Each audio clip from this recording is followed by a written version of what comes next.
Hello and welcome. I'm Ankit and this is the Daily News Simplified.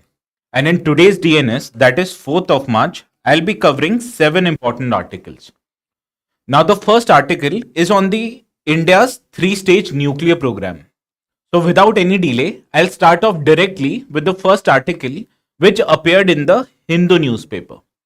Now before moving forward, let me ask you to like and share this video as well as subscribe to our YouTube channel as it will help you notify about various contents that we upload without fail on a daily basis. So, let us start with the first article which I've already highlighted appeared in the Hindu newspaper. Now this article it highlights that Prime Minister he'll be witnessing the launch of core loading of a fast breeder reactor which is a prototype reactor. Now this reactor it marks the second stage of India's three-stage nuclear program. So we'll be discussing in detail what is India's three-stage nuclear program as was originally envisaged by the father of nuclear energy program, that was Dr. Homi Bhabha. Now this news article, it is relevant from GS paper 3 perspective because the syllabus highlights achievements of Indians in science and technology, indigenization of technology and development of new technology. Further, a question directly on this issue appeared in mains exam twice, that is in 2018 and 2017, as question asks us to identify the reasons for expanding India's nuclear energy program, whereas in 2017 a question appeared on advantages of fast breeder reactor. So you can understand this news is directly relevant from mains perspective. Now let us discuss in very basic terms what is this nuclear energy program. Now there are two types of radioactive materials. The first, they are categorized as fissile material, whereas the second, they are termed as fertile material. Now examples of fissile material are uranium-235 as well as plutonium or plutonium-239. While on the other hand, fertile materials include uranium-238 as well as thorium-232. Now, whenever a fissile material, for example uranium-235, it is bombarded by a slow-moving neutron, this fissile material it disintegrates into two smaller components. For example, element A and element B. But what is more important that in this process, we witness large-scale emission of heat. So scientists they harness this heat and utilize this energy to generate electricity. Now this process is called as nuclear fission process because one big radioactive element it disintegrates into smaller elements. Now I've already highlighted that there are two types of material, fissile and fertile. So this fissile material, they are used directly in a nuclear energy program to generate electricity. Whereas on the other hand, we have to convert this fertile material into fissile material for them to be used to generate nuclear fission. And this is where India's three-stage nuclear program comes in. Because as Dr. Homi Bhabha envisaged, India will generate a three-stage nuclear program which will enable India convert this thorium which occurs in India in a quite huge quantity, especially from monazite sand, and India will then utilize this thorium-232 to generate electricity. Now let us go into detail what is this three-stage nuclear program is like. Now the first stage of this program, it is a nuclear process which is done in the pressurized heavy water reactor. Now in this type of reactor, heavy water, it is used as both a moderator as well as a coolant. Now this process, it utilizes natural uranium. Now natural uranium, it consists both of uranium-238 as well as uranium-235. Now when this both or natural uranium, it is bombarded by a slow moving neutron as I have already highlighted. This creates emission of energy.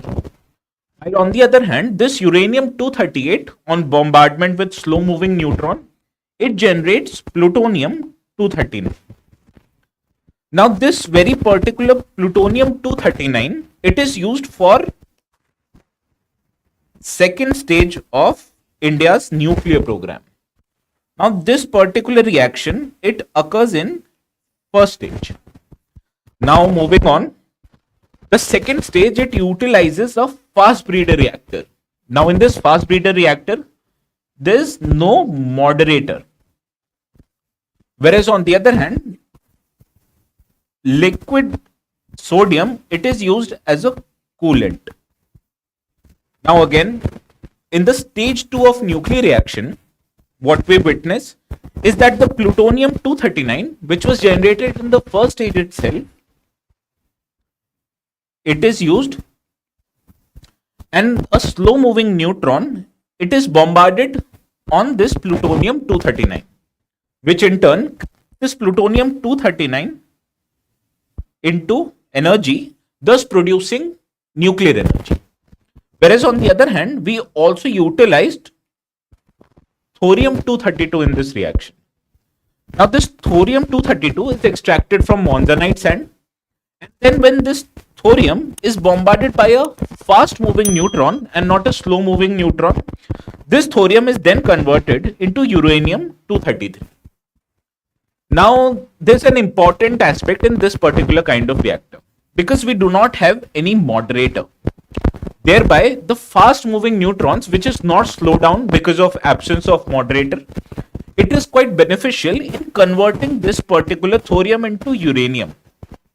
Whereas on the other hand, few amount of fast moving neutrons, they bombard this plutonium 239 and generate nuclear energy. Now this uranium 233, it is used in third stage of India's nuclear program. Because when large quantities of uranium 233 is produced in the second stage, it will give way to creation of third stage of nuclear reaction. Because in this third stage, uranium 233, it is used to generate energy, whereas more thorium 232 is added to the reaction. And when then this is bombarded with neutron, it generates again uranium 233, which is then utilized for this particular process. So you can understand, in third stage of the nuclear reaction, thorium, it is used to convert uranium 233, and it is a self-sustaining process. So in theory, you do not have to add any fissile material in the third stage, and it will lead to large scale generation of electrical energy. Understood? So this is what basically is India's three-stage nuclear program. Now this is important from many aspects. Let us discuss what are the benefits of India's three-stage nuclear program. First of all, as I've already highlighted, generation of nuclear energy, it requires fissile material like uranium 235 as well as plutonium 230. Now India's reserve of fissile material currently is quite less. So in a way, India has to depend on imports to meet its fissile material requirements. While on the other hand, India has abundance of monazite sand, which can be utilized to generate electricity. Now this abundance of thorium, which if used in three-stage nuclear program, will make India free from importing this fissile material. Hence, it will help India generate electricity in years to come. Again, mining and enrichment of fissile material is quite a long and tedious process, because natural uranium, as I've highlighted before, consists uranium 238 as well as uranium 235. And this is about 99% and this is about 0.01%. So to enrich uranium 235 from natural uranium, it requires a process which is called as centrifuge process. Now this process is both long drawn process, is energy intensive in nature, and takes quite a lot of time. So India, if it were to use thorium, this thorium can be extracted in large quantities from monazite sand, and it will do away the need to mine and enrich natural uranium, thereby saving both time and energy in that regard. Now, also, as I've already highlighted, this third stage of nuclear process, it is self-sustaining nature, because thorium 232, it is utilized to generate uranium 233, which is then used in this process only to generate energy. So this self-sustaining nature of third stage nuclear process, it is the benefit of India's three-stage nuclear program. Now again, India is a growing country. So naturally, it requires large amount of energy for its various kind of needs. Hence, India wants to ensure energy security. But currently, India has to fulfill its energy needs through imports of both coal as well as fossil fuels. So in a way, if India were to generate large amount of energy through nuclear program, it will do away the need to import these minerals from other countries. Hence, it will help India make energy secure. Also, you can understand that utilization of this material to generate electricity, it leads to emissions of carbon dioxide, carbon monoxide, and nitrogen oxides. And these gases, they are greenhouse gases, which has a huge potential to create global warming. So naturally, India's commitment towards Paris Agreement and other agreements, it warrants India to reduce its greenhouse gas emission. Thereby, any three-stage nuclear program will help India generally to reduce its emission in an overall level.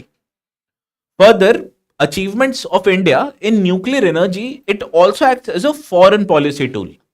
Let me tell you how. Now, this Bangladesh, it also wants to generate nuclear energy. And in this regard, India is helping Bangladesh to establish Rupur nuclear power plant. So thereby, India's development in nuclear energy, it acts as a foreign policy tool, as India is able to help its nearest allies to gain energy sufficiency in terms of nuclear energy. So abundance of thorium, its low requirement for mining and enrichment, self-sustaining nature of three-stage nuclear program, needs for energy security, and reducing the emission of greenhouse gases, as well as potential to act as a foreign policy tool, are major benefits of India's three-stage nuclear program. Now, there are also challenges in scaling up nuclear energy in general. First of all, enrichment of nuclear fuels, particularly uranium 235, it has a potential to contaminate our groundwater resources, because a recent study, it concluded that as many as 16 states in India, their groundwater is contaminated with radioactive material, which you can understand is quite harmful for humans. Further, India is also making strides in development of renewable energy, because primarily solar energy, it is quite easy to scale up and can be implemented in a more decentralized manner, because potentially every rooftop has a potential to install a solar panel, thereby you can generate solar energy in a decentralized manner. Whereas on the other hand, if you establish nuclear power plants, they require large amount of land and can also be situated in a remote areas. Hence, you have to transmit the energy from remote areas to population rich areas, which creates a potential for transmission losses. So this is a negative aspect of developing nuclear energy. Also, nuclear power projects have witnessed increased protest in the recent times. For example, in 2011, the world witnessed Fukushima nuclear disaster, because seawater, it contaminated, or it entered this Fukushima nuclear reactor in Japan during a tsunami period. And this created a controversy all over the world regarding the dangers of nuclear power energy. Hence, people are apprehensive if a nuclear power project is installed in the nearby areas. Further, these projects they also require large amount of land. Thereby, they face issues such as land acquisitions as well as rehabilitation and relocation of local population, which again creates potential for protests. Also, nuclear components such as core and other important components they have to be sourced from outside the country. For example, as far as core of the nuclear reactor is concerned, Japan has a near monopoly. So any nuclear power project, if it has to install the core of the project, it has to import the component from Japan itself. Further, India is also dependent on countries such as Japan, France, and United States for import of critical nuclear power components, thereby making the supply chain prone to disruption. Hence, these were the challenges in scaling up India's nuclear energy, particularly with respect to India's third stage nuclear program. Hence, this was all for today's discussion on India's three-stage nuclear program. And with this, we move to next article of the day, which again appeared in the Hindu newspaper. Now, this op-ed, it highlights that India currently has been witnessing increased cases of political defection. What is a political defection? Suppose a legislator or a member of any legislature, he was elected from a party A. But while in office, if he decides to defect to party B, then he is subjected to provisions of anti-defection law, which means that the candidature of a particular candidate is liable to be cancelled if he were to defect without the permission of the political party. Now, there have been many reasons which have been cited for increasing case of political defection. And today's news article, it highlights that absence of inner party democracy in Indian political parties, it is a major source of grievance among Indian legislators, which force them to defect to other political parties. Now, this particular news article, it is important from GS paper 2 perspective because the syllabus, it directly highlights salient features of Representation of People Act. And this particular act, it is essential if we were to introduce inner party democracy in India. Now, let us understand how lack of inner party democracy functions in India. For example, in any political party, there are many critical posts. For example, there is a party president, numerous vice presidents, as well as important functionaries such as general secretaries. Now, ideally, in any political party, if it is a democratic political party, the office holders of these important offices, they should be ideally an elected person. But we witness in most of the political parties in India, there are literally no inter-party elections. So naturally, if there's an absence of inter-party elections in any political party, it will lead to concentration of power in hands of few individuals. And these individuals, they function in a what is called a high command level of functioning. Because any decisions which is made by these few individuals, they have a top-down decision making, which does not take into account the ground level worker and their opinions. So this creates a narrative of undemocratic internal structure in the party, and it creates grievances in the political party and its local leadership. Because most of the decisions which are taken by these functionaries, they occur from top to down level and they do not take into account the local factors. Hence, in a way, it leads to absence of accountability in day-to-day decision making, as well as in how the funds of the party are spent. So you can see, in absence of inter-party elections, what we witness is concentration of power and dominance of what is called a high command culture. And this creates an undemocratic democratic structure in the party, which leads to top down decision making, thereby leading to absence of accountability. Now, in this regard, today's article has highlighted certain measures that should be inculcated in order to increase intra-party democracy, that is, democratic structures within any political party. For example, today's article, it highlights various suggestions to reform the India's political party structure. How? First of all, it suggests that there should be a constitutional mandate as far as introducing inter-party democracy is concerned, because there should be a legislation which should govern how the political party functions. This means that it is required to amend the Representation of People Act of 1951, because by amending this particular act, there can be compulsory elections for executive offices as well as elections in choosing candidates that seek elections from a party ticket. Now, when we have elections for executive offices and a democratic process of choosing party candidates, it will increase the levels of intra-party democracy. That means the levels of democracy in any party will increase because of amending of Representation of People Act of 1951. Further, Law Commission it also suggested that there should be powers to Election Commission of India to punish any political party who do not undertake such measures. And how can Election Commission of India penalize this party?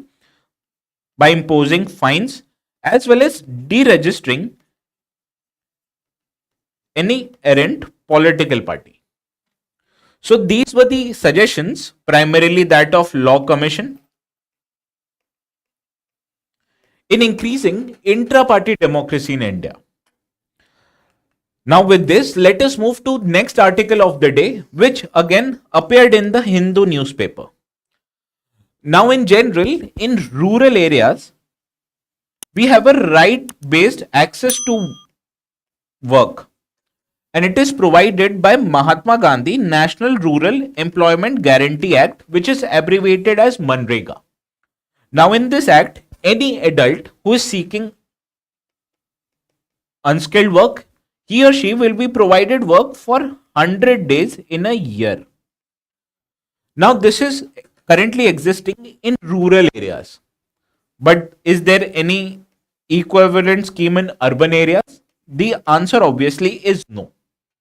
Hence, in this regard, today's news article, it highlights that there is a need for Urban Employment Guarantee Act, and especially with that, with respect to women. And this news article, it is important from GS Paper 3 perspective, because the syllabus, it highlights Indian economy and issues relating to employment. Now, this news article, it highlights that there is an inherent need to increase the employment level of women in urban areas of India, because generally India's female labor force participation rate, it recently surpassed, or it is more than 35% all over India.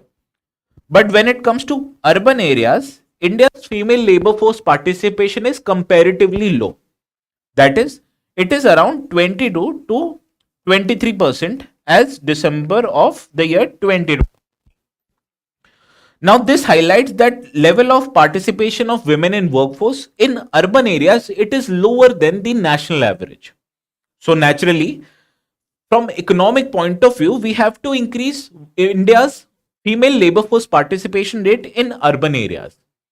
Because when a female is employed, it generates not just money in the household, but it also leads to empowerment of women.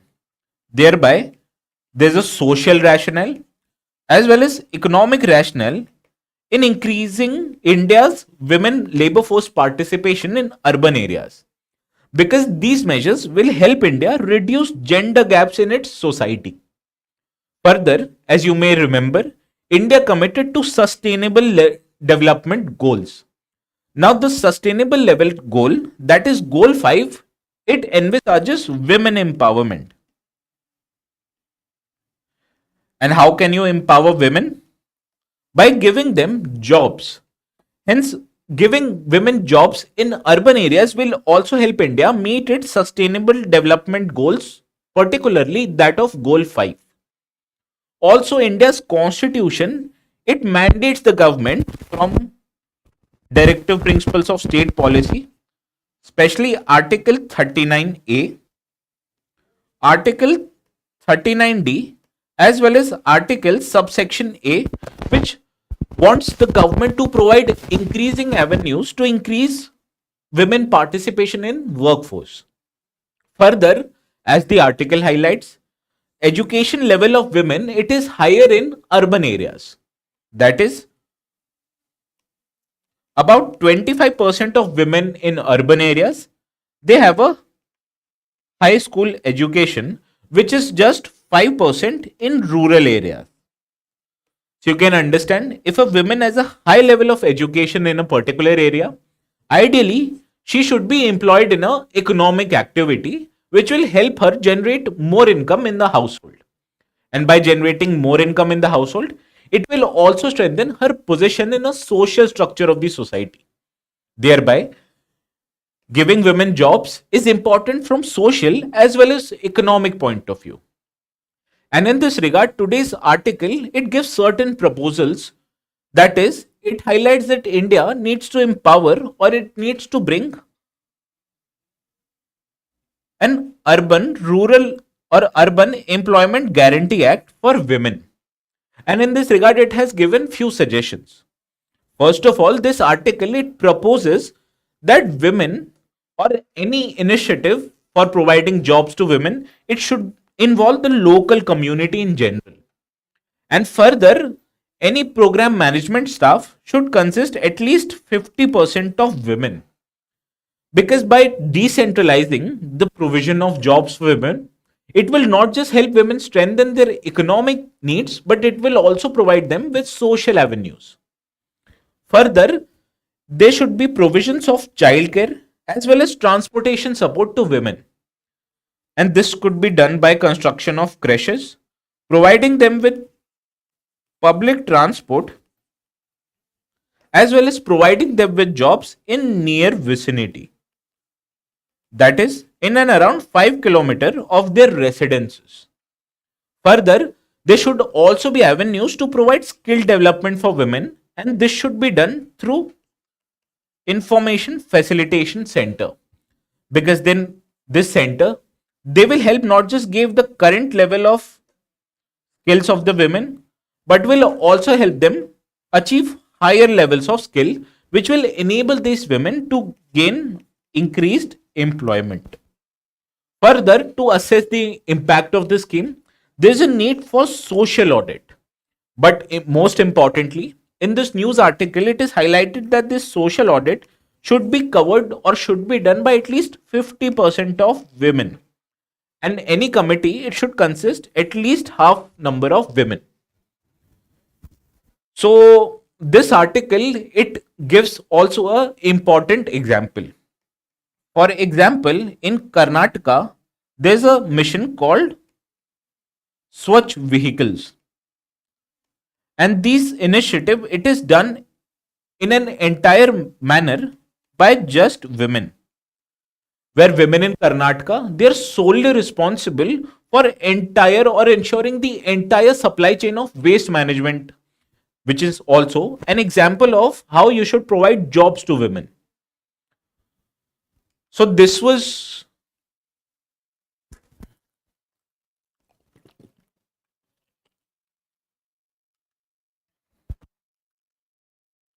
now with this, let us move to the next article of the day, which you can see appeared in the Hindu newspaper. Now this article, it describes a important regulatory body, that is National Dam Safety Authority. Now this particular news article, it is important from GS paper 2 syllabus, because the syllabus, it highlights statutory, regulatory and various quasi-judicial bodies. Further, a similar question, it appeared in the prelims of the year 2016, which you can see a question appeared on National Ganga River Basin Authority, which is a statutory body. So in this regard, today's news article, it is important from prelims perspective. Now this National Dam Safety Authority, it is a statutory body because it was created as per the provisions of Dam Safety Act of the year 2021. Now this particular act, it envisaged creation of Dam Safety Authority at both central as well as state level. At central level, it created National Dam Safety Authority, which is responsible for implementation of dam safety provisions. Whereas at the state level, it envisaged creation of state dam control organizations, which implements provisions for dam safety at a state level. Now let us talk about this National Dam Safety Authority. As this authority, it is headed by an officer of Government of India who should not below or who should not be of below additional secretary level. However, there is also another condition added to the head of NDSA. That means he or she should have a particular experience in dam safety as well as dam organization. So not just he or she should be the level of additional secretary, but the person who is appointed as a head of National Dam Safety Authority, he or she should also have an experience in management or safety of dams is concerned. Further, let us understand what are the important functions of this National Dam Safety Authority. First of all, this body, it is in charge or it is responsible for implementing policies, guidelines and standards with relation to surveillance, inspection and maintenance of specified dams in the country. Also, this body has a power to enforce attendance and gather necessary information as far as dam safety is concerned. Further, as I've already highlighted, there is a state level body called State Dam Control Organizations. And when there's a dispute between SDCOs of various states, it is resolved by this National Dam Safety Authority. As this body, it not just resolves issue between state dam control organizations, but it also resolves issues between dam owners and this dam control organization at state level. But most important part of this authority is that the decisions made by this authority, it is binding on all parties. So you can understand this is an important statutory body, which is again important from prelims perspective. Now let us solve the practice question, which we have curated on similar lines as that of previous year question. The first statement, this National Dam Safety Authority, it is headed by the Prime Minister of India, which is an incorrect statement because it is headed by an officer of Government of India who should be not below the levels of additional secretary, and he or she should also be experienced in matters of dam safety and dam control. The second statement, this NDSA, it resolves dispute between state dam safety authorities and owner of dam, which is a correct statement as I've already highlighted here. The third statement, decisions made by NDSA in matters under Dam Safety Act are final and binding on all parties involved. Again, this is an absolute statement, but it is a correct statement. Thereby, the correct answer to this model question is option B, as two statements are correct. Now let us move to the next article of the day, which you can see again appeared in the Hindu newspaper. Now this news article, it highlights that GI tag, which is a geographical indication tag, it has been given to few products across the country. And most importantly, it highlights that GI tag has been given to Rupa Tarkashi and Banglar Muslim clothes. Now this particular news article, it is important from prelims perspective because in prelims of the year 2018, a question appeared on craft heritage. So you can expect any question on recently GI tags which have been awarded by the Government of India. Also, this news article, it is important from GS paper 3 perspective because the syllabus, it directly deals with issues relating to intellectual property rights. Now let us take a look at few products which have been given the GI tag. For example, there has been this Roop Tarkashi, which belongs to the state of Odisha. Now this is a product which demonstrates the fine craftsmanship of the state of Odisha. Also important is the product which is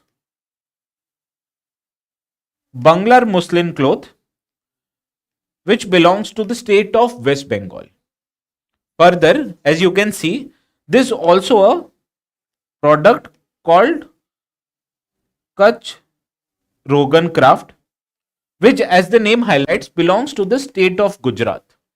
Now, this particular craft, it is important because this craft, it is performed by the community, that is Muslim Khatri communities of the state of Gujarat. Now, the most important or the most talked about product that has been given this GI tag, it is this Majuli mask.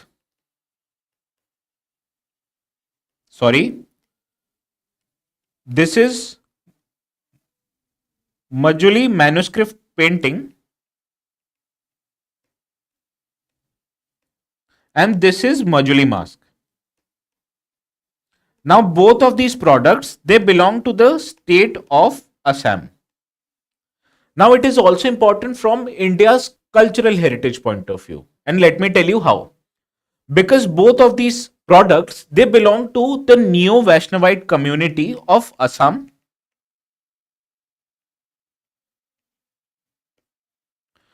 which was brought forward to Assam by Sankaradeva in 15th century. Now this Majuli mask, it is utilized in performance of Bhavana drama, which is a traditional drama of state of Assam. And further, this Majuli manuscript painting, it is utilized by performers who perform, or it is utilized or it is made by artists who are known as Satriya artists. Now this is important as far as Neo-Vaishnavite movement of Assam is concerned, because this was brought forward by Sankaradeva, and it is important to shape the cultural heritage of Assam. So these two products, they directly demonstrate the cultural heritage of Assam. Thereby, these are important from prelims point of view. Now I've provided the various details of these respective products along with many more products in the notes below, so you can refer to these notes at the end of the session. Now let us understand what is this geographical indication tags are all about. Now these geographical indication tag, they generate or they demonstrate the place of origin of raw materials. No, they do not demonstrate the place of origin of raw material. Rather, they demonstrate the place of origin of products. Now, who gives this tag? It is Department of Promotion of Internal Trade and Industry, which comes under Ministry of Commerce, and it gives the distinction of GI tag. Now, who can apply for a GI tag? Can traders apply? Or can any trader who apply who belong to a particular area? The answer is that a trader who belong to a particular area, they can file an application, and along with the application, they also have to file what is known as historical evidence of existence of this product. So when any trader who belongs to a particular area, he files for GI tag, then that GI tag is applicable to products which are manufactured in that particular area itself. So you can understand, when a GI tag it is given to products of a particular area, it has immense significance, because businesses from other regions, they cannot produce or they cannot market products which are given in GI tag. Further, this tag, it also protects the products from unauthorized usage. Thereby, it creates an economic incentive for traders of a particular area to produce and market these GI tag products. Further, these GI tag products, they are in high demand in export markets. So in a way, giving GI tag to any product, it will help in promoting the exports of that product. So now that we have understood the basics of GI tag, let us solve the model question that we have curated. The first statement, Rupa Tarkashi from Bengal has been given the GI tag, which is an incorrect statement because this product belongs to the state of Odisha. The second statement, the geographical registration is given to an area and not a trader, which is a correct statement because it is given based on the area of the product and not the trader. The third statement, raw material for a GI tag product from an area has to come from that particular region, which again is an incorrect statement. For example, India has given GI tag to Tirupati laddus.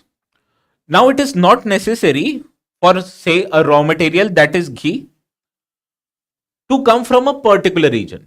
But this laddu has to be made in Tirupati itself for it to be given or it to be called a Tirupati laddu. Hence, the raw material, it does not necessarily have to be procured from that region, but it's the product itself that has to be made in a particular region for it to be given the GI tag. So the correct answer to this model question is option A, because only statement 2 is correct.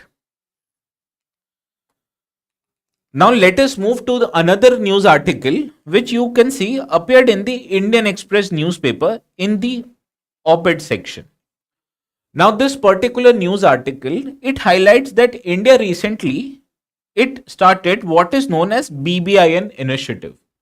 Now this BBIN, it is a short form for its member countries, that is Bhutan, Bangladesh, India and Nepal. Now this particular agreement, it came into fruition in a form of motor vehicle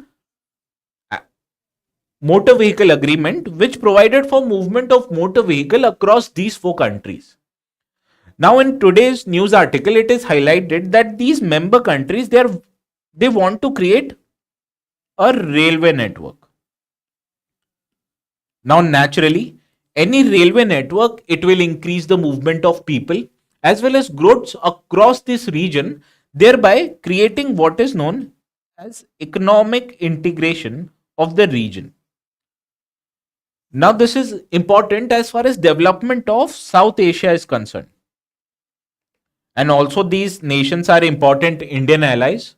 So you can understand this is an important agreement as far as India's interest is concerned, which makes this topic relevant from GS paper 2 perspective.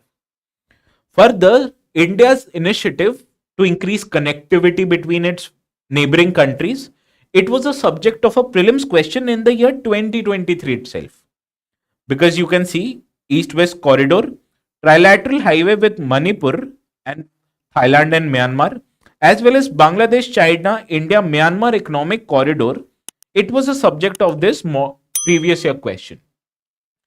Hence, let us understand what are the key initiatives that have been taken under this BBIN network.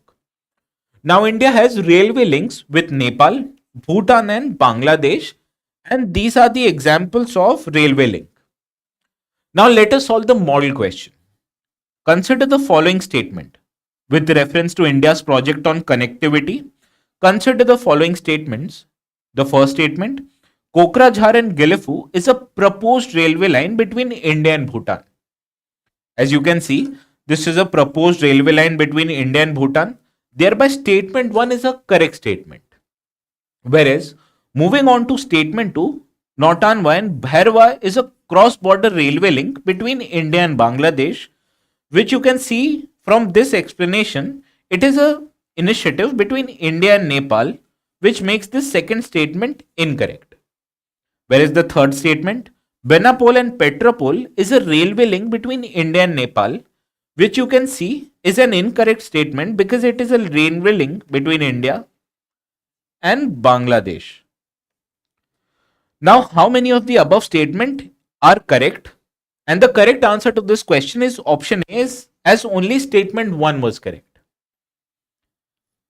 Now you can see from this diagram that Petropole and Benapole, it is a cross-border railway link between India and Bangladesh. Now I have provided the comprehensive list in the notes which you can refer to after the end of the session. Correct? So let us move to the last article of the day which appeared in the Business Line newspaper. Now this news article, it highlights that the institute, that is the Energy and Research Institute, it has unveiled a new technology to ensure zero liquid discharge. Now any industry, it has certain waste materials which technically is discharged in a water body. Now when this waste material is hazardous in nature, it can create a water pollution. Hence any government or government of India, it has provided for a scheme which means zero liquid discharge in a water body. So technically any hazardous water, it has to be treated ideally before discharging it into a water body. And here comes the initiatives that forward this zero level discharge. Now these topics, they are important from GS paper 3 perspective because the syllabus itself highlights environmental pollution and their degradation. Further, in prelims of the year 2017, a question appeared on bioremediation technique, which is a technique to reduce pollution or groundwater pollution. So in this regard, let us understand what is this technology which was brought forward by the Energy and Research Institute. Now this technology, it is termed as the Advanced Oxidation Technology or abbreviated as TEDOX. Now this technology, it uses a process of ultraviolet and photocatalysis reaction. Because in this process, ultraviolet light is used and the catalyst used is titanium dioxide. Now when this ultraviolet light, particularly ultraviolet C light, which has a highest energy intensity, it is used to bombard these catalysts. Now when the catalyst, it is bombarded by ultraviolet light, this catalyst, it is energized. Now this energized catalyst, it breaks down the polluted water and it breaks down the harmful components in the polluted water. Further, it also leads to mineralization of the water, thereby leading to creation of less harmful components such as carbon dioxide as well as water. Hence, this is an important process as far as degradation of harmful elements in polluted water is concerned, and it is also significant from various aspects. Because primarily treatment of water, it requires biological treatment. But this biological treatment, it is a slow process and has limited efficacy. So this chemical process, which is TEDOX process, it overcomes the limitation of biological treatment and its various measures. First of all, and most importantly, it also reduces the amount of sludge which is produced after this process by at least 60 to 80 times. Also, it reduces the cost of water treatment. Hence, this process, it is not just important from environmental point of view, but it is also important as far as logistical needs are concerned, as well as keeping the cost of decreasing pollution quite low. Now let us understand the model question which we have curated on similar lines. Consider the following statements with reference to TEDOX. The first statement, the technology primarily depends on biological systems for wastewater treatment. Now this treatment is for wastewater, but it utilizes or it depends upon chemical systems and not biological systems. Thereby the first statement is incorrect. The second statement, the technology reduces the production of sludge and it is cost efficient, which is a correct statement as I've highlighted here. So the correct answer to this model question is option B. Hence, this was all for today's discussion of our Daily News Simplified. And with this, I ask your permission to conclude today's DNS. So we'll see you again tomorrow at 6 p.m. sharp. Till then, please have a good night.